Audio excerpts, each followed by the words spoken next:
Human Panthers, and welcome to the RM3 Variety Show. I'm Wells. And I'm Jackson, and today we will be taking over your assembly. Our show has a little bit of everything. A little bit of comedy, A little bit of drama. and a little more comedy. You'll laugh. A lot, And you'll cry. from laughing so hard.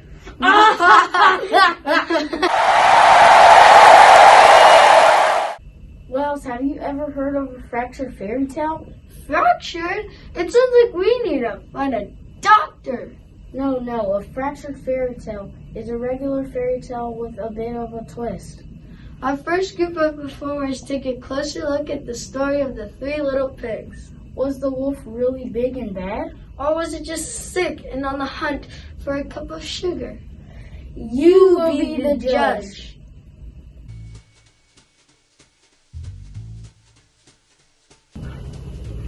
Everybody knows the story of the three little pigs. At least they think they do. But I'll let you in on a little secret. Nobody knows the real story because nobody's ever heard my side of the story. Let's get started with this interview. Please state your name. I'm the wolf.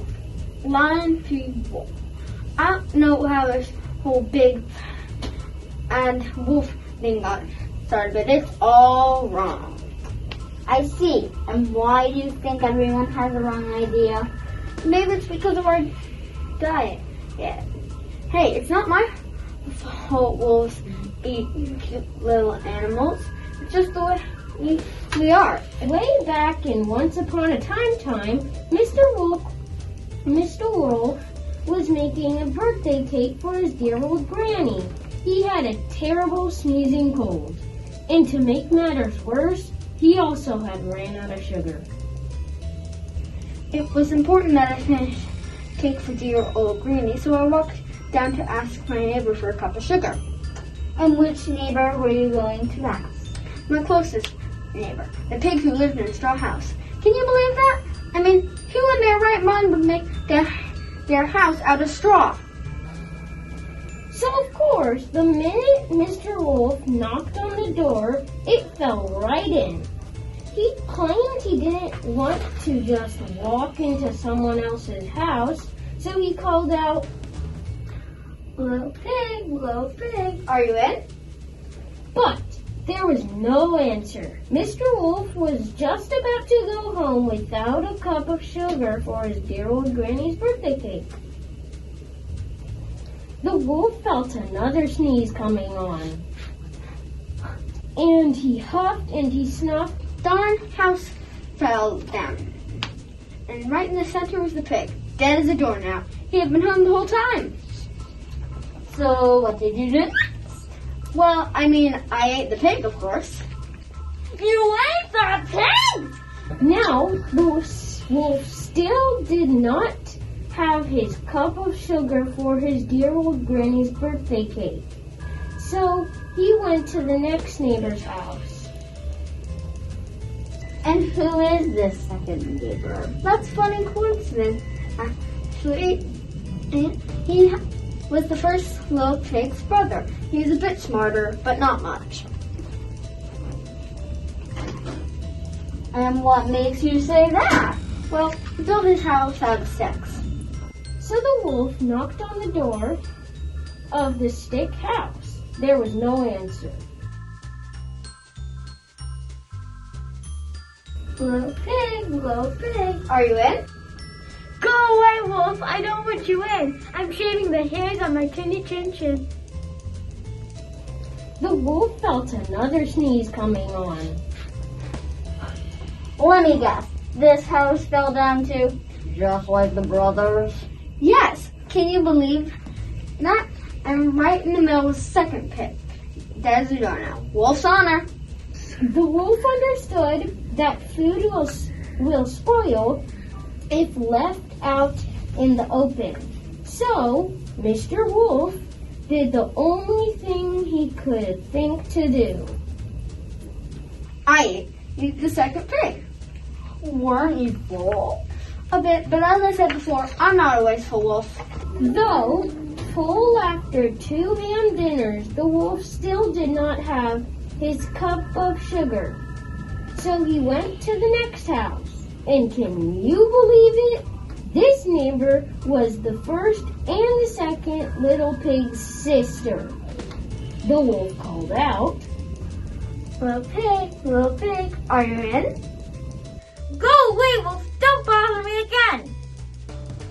The wolf turned to go home, deciding to make a nice birthday card for his granny instead of a cake, when he felt yet another sneeze coming on. And he huffed and he snuffed and he sneezed once again. Some of the other neighbors I interviewed said that you were trying to break down little pigs before. Is that true? Of course not. I was having a sneezing fit. A sick guy trying to get a cup of sugar doesn't make a very exciting story. So he probably wanted to jazz things up. One person said you tried to huff and puff and blow the house down. People can be so dramatic. That's why they keep on calling me the big bad wolf. You know, that would be a great title for this article. Thank you so much for your time. Of course. I'm still trying to finish that birthday cake. Do you happen to have a cup of sugar? How do you catch a squirrel? Well, you climb up a tree and act like a mouse.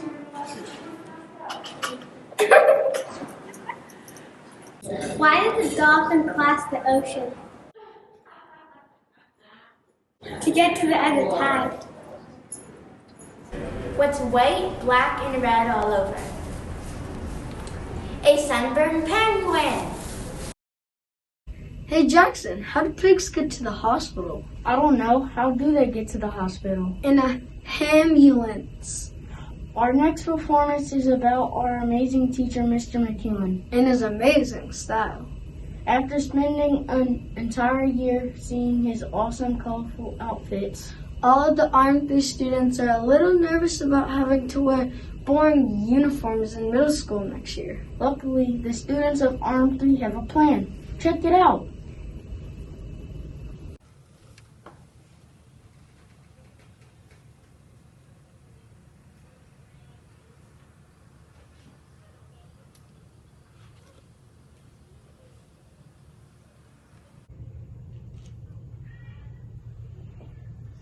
A wop babaloo bop. Just as a reminder, children, you will be wearing a uniform next year in 4th grade. Please be on the lookout for an email from Mr. Matthews explaining all of your uniform options. But don't worry, you guys are going to look amazing.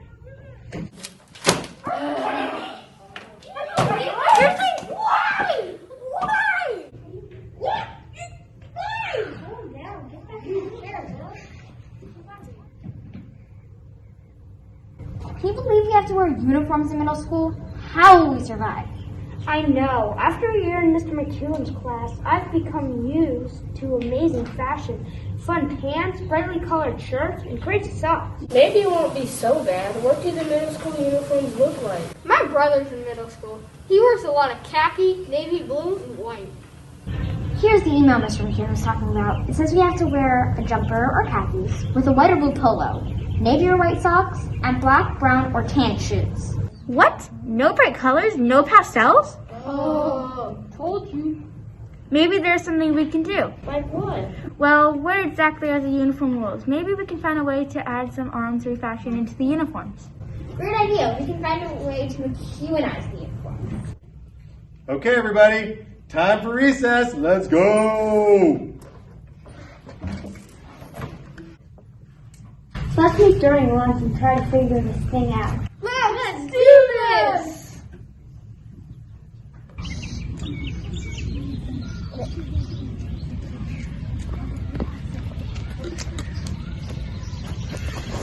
We have a copy of the middle school uniform. What? Where did you get that? How did you get that? Miss Wong, of course. She has everything. Well, what does it say? Is there any way we can unionize his uniforms? Well, it says that we have to wear navy or white socks, but it doesn't mention dyeing socks. But if he does, then they won't be navy or white anymore. But you can't say that they were navy or white when you brought them. I don't think we'll get away with that. Give me that. Hey, it doesn't say anything about attachments. Well, what do you mean? It means as long as we wear the uniform, we can attach other things to it. Awesome, but wait, what if we see our McEwenized uniforms and change the rules? Let's put on a fashion show. How will a fashion show help us? We could put on a fashion show with examples of the McEwenized uniforms, and we can invite Mr. Matthews, the head of middle school. Yes! Once he experiences the awesomeness of McEwen fashion, he will have to approve our creations. Let's get to work!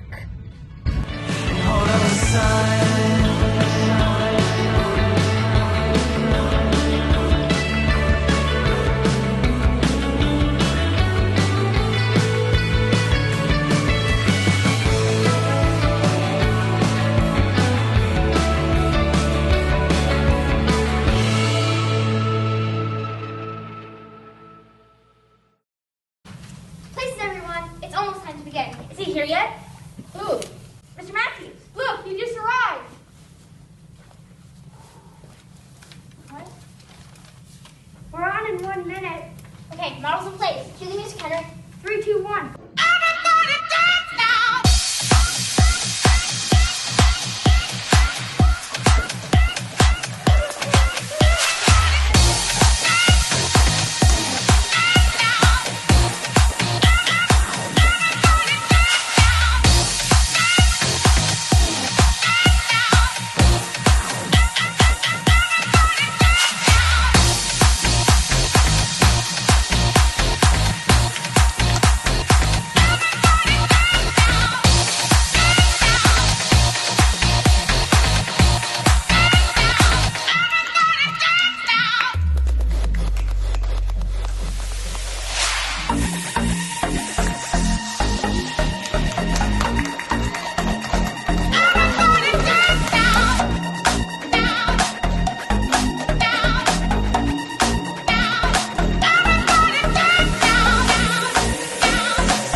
Fantastic job, people! Those were amazing additions to the uniform.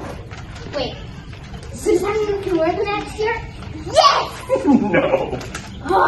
Oh, no, but really, the uniform's great. It makes getting up in the morning so much easier. You don't even have to think about what you're going to wear. And as any middle schooler will tell you, it doesn't matter what you wear. It matters how you wear it. So you mean like wearing it inside out? Not quite. It means that if you work hard every day to be the best person you can be, it doesn't matter what you wear. If you want to make the middle school uniform amazing, be amazing middle schoolers. That's right. It's not the brightly colored pants that makes Mr. McEwen awesome. He makes his clothes awesome because he's being himself. I can't wait until 4th grade. I can't wait to order my uniform. I'm a rock middle school. What's the best thing about Switzerland? Well, the flag is a big plus.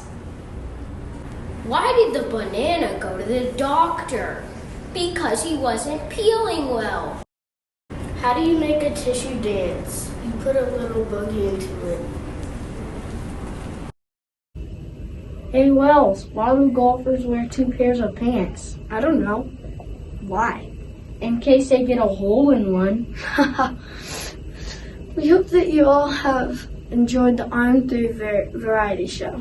Today we end our show with the 10 question segment.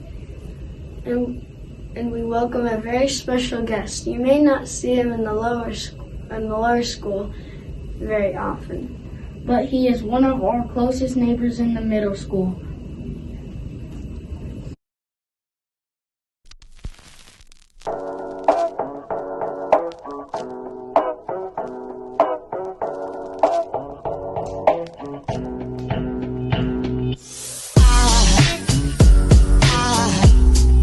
'cause aside from my soul,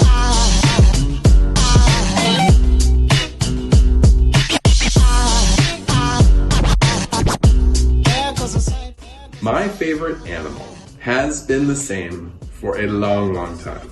From a very early age, I have loved sharks more than any other animal. The bigger, the more dangerous, the better.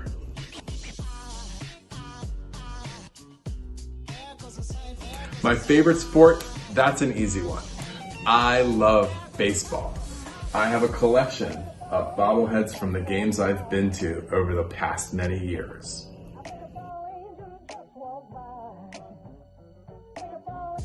Although my daughter made this beautiful corn on a cob, this is not my favorite food. My favorite food is pretty much anything bad for me. I'll take a Reese's peanut butter cup any day.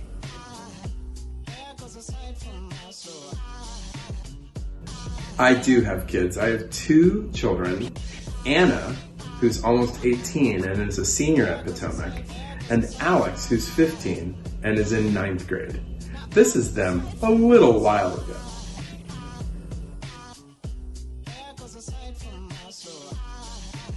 What is my favorite book is one of the hardest questions for me to answer because I'm reading all the time. Routinely, I'm reading 2 books at a time, and right now I'm reading 3. But if you really have to press me, I'll give you 2 answers. First of all, you can't beat Harry Potter and the Sorcerer's Stone as a favorite book. I think it's what changed it all for children's literature, so I am indebted to J.K. Rowling. But also, my most recent favorite book is this one, Mystery at the Hillside Mansion, because my daughter was the illustrator.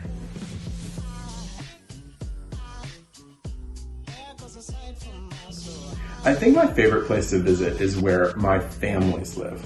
My father lives near mountains in Vermont. This is me and my son at those mountains. And my in-laws live on a lake in upstate New York. When we go to those places, we get to hike, we get to swim, and we get to see grandparents. It's fabulous.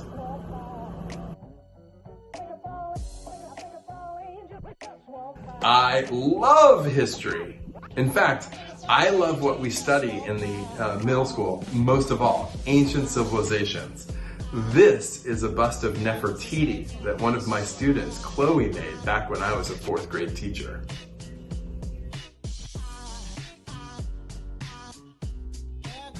Do I wear the middle school uniform? Well, I don't wear what the students wear, but I do have a uniform. I wear a tie pretty much every day, and every Friday, I wear a bow tie.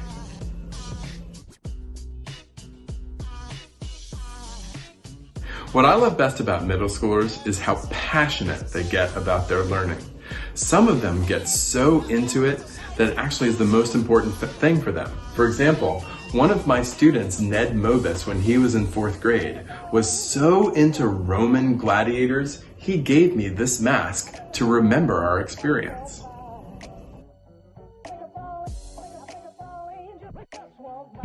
Always try your best, but know that mistakes are going to happen. So when you mess up big, and always take responsibility for your actions. And remember, it isn't what you wear, it's how you wear it. That's what counts. Hey, isn't that Mr. Matthews? Have a good weekend, Panthers. And remember, keep laughing and stay colorful.